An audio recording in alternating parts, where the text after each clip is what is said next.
They accused me of ruining a family, but the truth turned out to be so astonishing that everyone fell silent.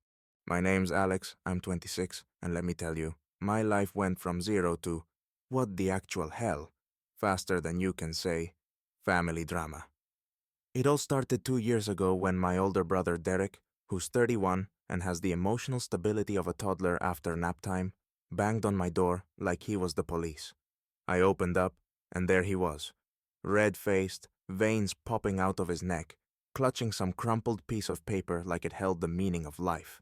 Spoiler alert, it didn't. "You ruined everything!" he bellowed, practically spitting in my face. I stared at him, utterly clueless, and honestly, half expecting Ashton Kutcher to jump out and yell, "You've been punked!"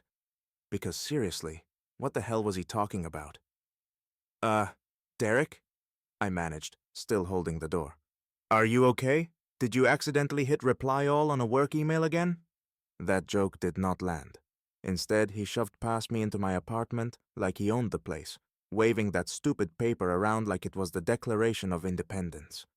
"Do you think you're some kind of golden child?" he snapped, his voice shaking with either rage or caffeine withdrawal. It was hard to tell. "You're a parasite! You sucked up all their love, all their money, and now you've turned them against me." Now, here's the thing about Derek. He's always been dramatic. Like the guy once quit the family because mom didn't buy his favorite cereal. But this was a whole new level of crazy. I stood there, blinking at him, trying to figure out how I, the world's most unremarkable human, had apparently managed to destroy an entire family. "What are you talking about?" I asked, genuinely confused. He practically shoved the paper in my face. "This is what I'm talking about," he said, his voice cracking like a bad sound effect. "Mom and Dad's will. They cut me out, completely. And guess who they left everything to? You." He jabbed a finger at me like I'd just been caught stealing candy from a baby. Now I was stunned. Sure, my relationship with our parents wasn't perfect. I mean, whose is? But Derek? He was their pride and joy, their firstborn treasure. I couldn't imagine them cutting him off, let alone leaving everything to me. "Look," I said, trying to keep my cool. "I didn't even know about this will. Maybe it's a mistake." "Oh, it's not a mistake," Derek interrupted, his voice dripping with venom. "You're a backstabbing little snake, and I'm going to prove it." Before I could even process that ridiculous accusation, he stormed out, slamming the door so hard my neighbor's dog started barking.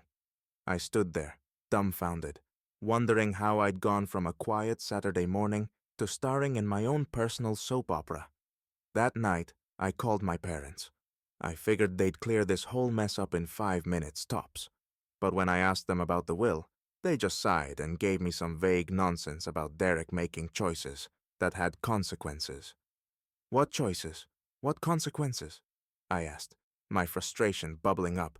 "You're talking in riddles, and Derek just called me a parasite. Can someone please explain what the hell is going on?" "Alex," my mom said, her tone more lecture than comforting. "This isn't something you need to worry about. Derek has made his bed, and now he has to lie in it." Okay, cool, but that didn't actually answer anything. I tried pushing for more details, but they stonewalled me, saying it was family business. Which, hello?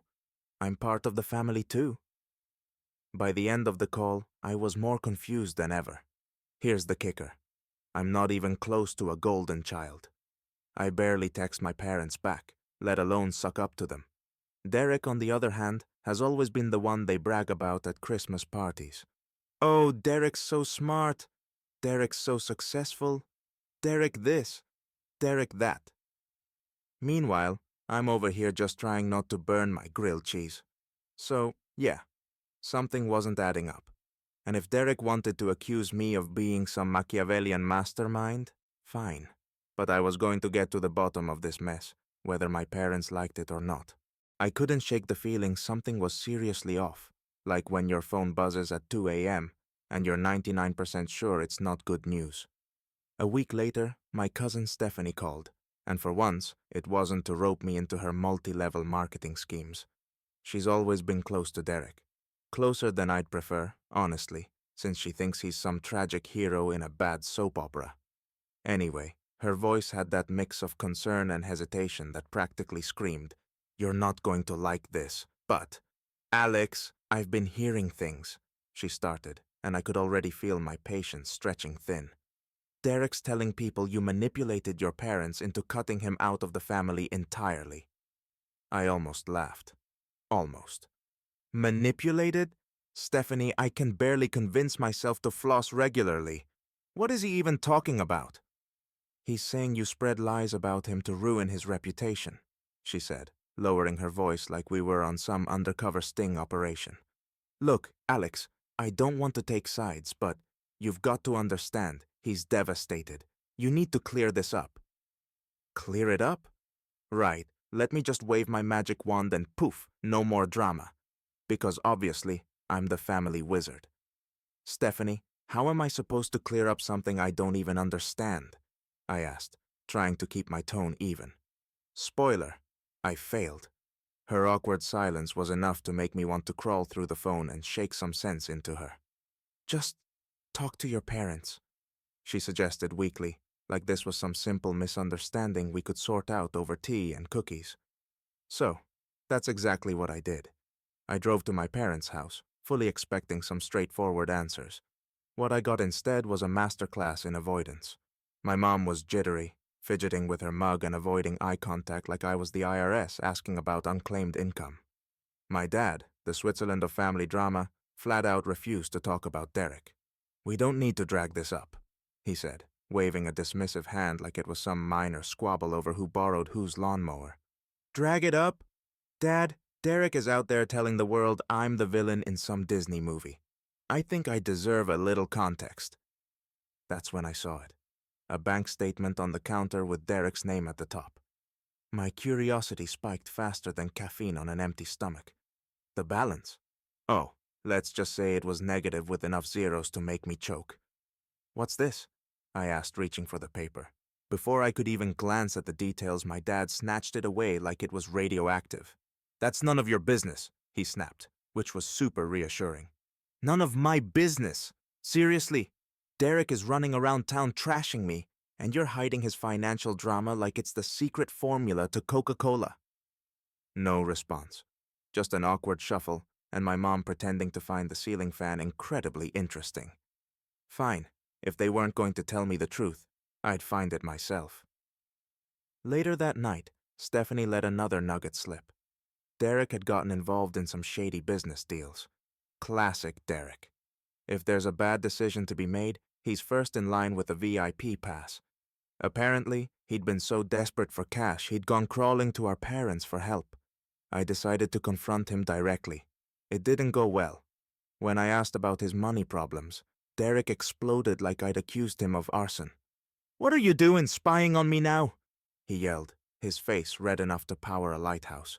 "You're unbelievable, Alex. Just stay the hell out of my life." Cool. That was helpful. If Derek wasn't going to spill, I'd have to get creative. Enter. Social media.